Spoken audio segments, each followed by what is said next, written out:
Congresswoman Cynthia McKinney, we're into overdrive. When I end this transmission in 5 minutes, I'm going to the Texas state capitol. They're locked in a battle. The House has unanimously voted to tell the TSA they can't grope women and children and stick their hands on our pants. The Senate was threatened by the feds for a federal blockade to block all aircraft in and out of Texas if we don't do that. So I'm going to be down there in about 30, 40 minutes going to talk to my Texas state senators. Hope to see you in those offices. Yes, they're our representatives. Go talk to them. Congresswoman, briefly, what do you make of the power grab of the TSA? Well, you know, this is absolutely outrageous that we are forced to literally take our clothes off in order to get on a plane.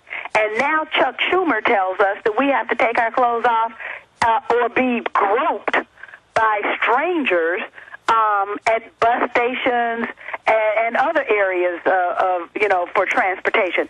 So this is ridiculous. This is not America anymore.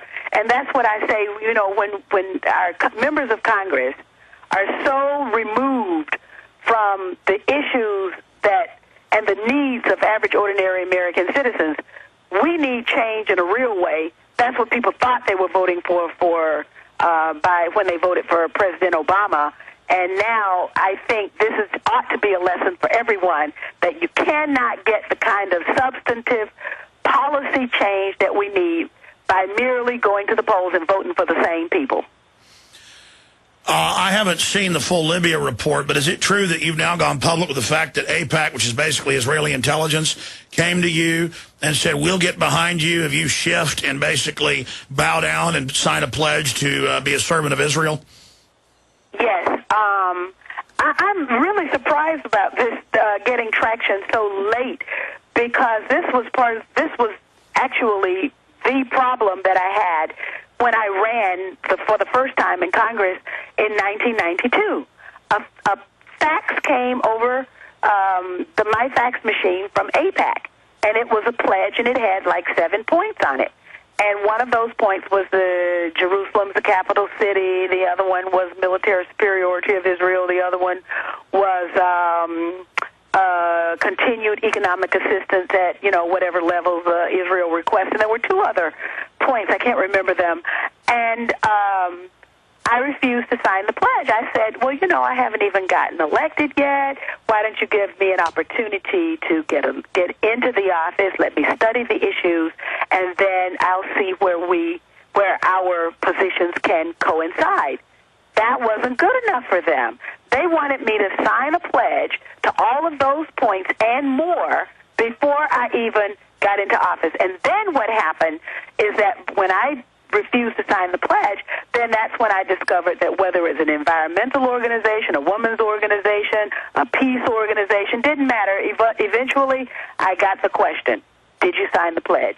And since I had to answer the question as a no, then I didn't get any money. So it's across the board, unbelievable, regardless of what your view is on Israel.